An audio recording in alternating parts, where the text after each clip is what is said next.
আসসালামু আলাইকুম রহমতুল্লাহি বারাকাতুহু। নাজমুল এগ্রো ফার্মের পক্ষ থেকে সকলকে জানাই স্বাগতম। আপনারা একটা খড়কাটা মেশিন দেখতে পাচ্ছেন। সামনের যে অংশটা থাকে আসলে এটার প্রায় দীর্ঘদিন যাবৎ নাটগুলো হারিয়ে গিয়েছে। কিনে নিয়ে সেটা মেরামত করছি। আসলে এটা খামার করতে গেলে কিন্তু এই মেশিনের কোনো বিকল্প নাই।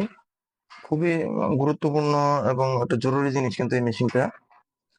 কারণ হচ্ছে যে খামারে প্রায় 10টা বলেন 8টা বলেন গরু থাকে, 8টা গরুর জন্য কিন্তু হাত দিয়ে খের কাটাটা কিন্তু আসলে খুবই কষ্টসাধ্য একটা ব্যাপার। কারণ হচ্ছে হাত দিয়ে একটা মানুষ, ধরেন আপনি একটা শ্রমিক রাখলে 10টা গরু খড়, শ্রমিক রাখলে 10টা গরু খড় কিন্তু দেখা যায় যে আপনার হাত দিয়ে খড় কাটলে একটা শ্রমিকের কাজ শুধু সারাদিন চলে যাবে খড় কাটতে, বাকি কাজ কিন্তু করতে পারবে না। এই ক্ষেত্রে কিন্তু আসলে মেশিনটা, আপনারা যারা মেশিন কিনতে আগ্রহী তারা কিন্তু আসলে দেখে শুনে মেশিন কিনবেন। অনলাইনে বলেন অথবা অফলাইনে বলেন, প্রায় কিন্তু সব জায়গাতে প্রচুর পরিমাণে মেশিন কিন্তু রয়েছে। কিন্তু আসলে মেশিন গুলা এরকম অনেক খামার আমি দেখেছি যে 4-5টা মেশিন পড়ে আছে, আনছে 1 বছর ব্যবহার করছে, পড়ে আছে, নষ্ট হয়ে গেছে, ঠিক নেই, আবার একটা কিনছে। তো এরকম, এই জন্য আমাদের কিন্তু মেশিন কেনার আগে অবশ্যই দেখে শুনে কিন্তু মেশিনটা ক্রয় করতে হবে।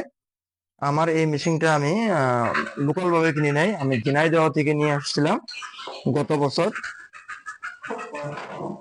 আপনারা যদি এখানে দেখেন 2024 সালে 24 সালের মেশিন, মডেল 9Z 2.0। তো এই মেশিনটা কিন্তু আসলে 2024 সালে নিয়ে আসা, প্রায় কিন্তু 1 বছরের মতো হয়ে গেছে মেশিন এর বয়স। এই জন্য কিন্তু আমাদের মেশিন গুলো কিন্তু আসলে সব সময় কেনার জিনিস না, তাই কেনার সময় কিন্তু আমাদের দেখা যায় যে আপনার আহ কেনার সময় একটু ভালোটাই আসলে কিনতে হয়। তো আসলে আহ দীর্ঘদিন খড় কাটার পরে কিন্তু মেশিন জাম হয়ে যায়, বিভিন্ন জায়গায় কিন্তু আহ খড় ঢুকে যায়, ময়লা আটকে যায়, এগুলো কিন্তু পরিষ্কার করে দিতে হবে, তাহলে কিন্তু মেশিনটা আসলে ভালো সার্ভিস দিবে। এবং কেনার সময় কিন্তু আমাদের একটা ভালো ধরনের মেশিন কিনতে হবে, কারণ মেশিন যে স্থায়ী সম্পদগুলো আছে এগুলো কিন্তু আসলে বারবার কেনার বিষয় না, এগুলো কিন্তু একবারের জন্য কিনতে হয়। হ্যাঁ, নষ্ট একটা সময় হবে, এটা দীর্ঘদিন ব্যবহার করা হবে, কিন্তু অনেক সময় দেখা যায় অনেকে 6 মাস 7 মাস ব্যবহার করে, তখন কিন্তু আসলে নষ্ট হয়ে যায়। তো আমার এই মেশিনটার মধ্যে কিন্তু 5টা ব্লেড, আমি এটা সম্পূর্ণ ডিলার থেকে নিয়ে আসছিলাম। এবং কয়েকদিন কাটার পরে কিন্তু আপনার এই ব্লেডের মাঝখানে কিন্তু ময়লা হয়ে যায়। যারা ঘাস কাটলে বিশেষ করে ময়লাটা হয় মাটির কারণে, এই যে আপনার এদিকটা জাম হয়ে যায়। এগুলো পরিষ্কার না করলে আস্তে আস্তে জংকার হয়ে যাবে, ক্ষয় হয়ে আস্তে আস্তে ময়লা হয়ে যাবে, আপনার হয়ে যাবে, জং ধরে যাবে। তো এই জন্য এইগুলা কিন্তু আসলে পরিষ্কার করতে হবে, আর ব্যবহার করার সময় অবশ্যই কাঠ দিয়ে ব্যবহার করতে হবে, যেহেতু ব্লেড জাতীয় জিনিস, লোহা দিয়ে কিন্তু বাইরে দেওয়া যাবে না, তাহলে কিন্তু ব্লেডের মাথা নষ্ট হয়ে যেতে পারে।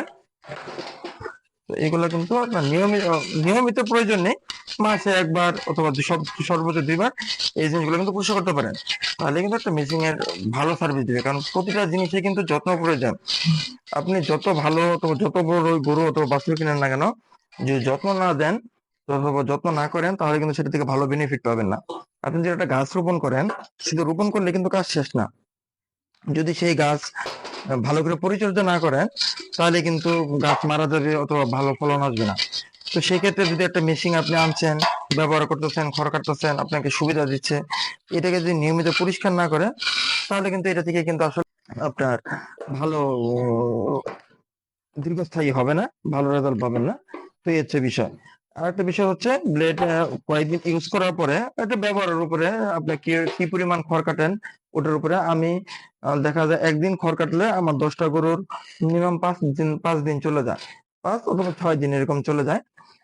তো মাসে দেখা যায় যে আমার 4 থেকে 5 বার কাটলেই চলে, এবং সময়টাও খুব অল্প। সবকিছু রেডি করে রাখলে, খড় অথবা সবকিছু রেডি করে রাখলে সর্বোচ্চ হলো 40 মিনিট সময় লাগে।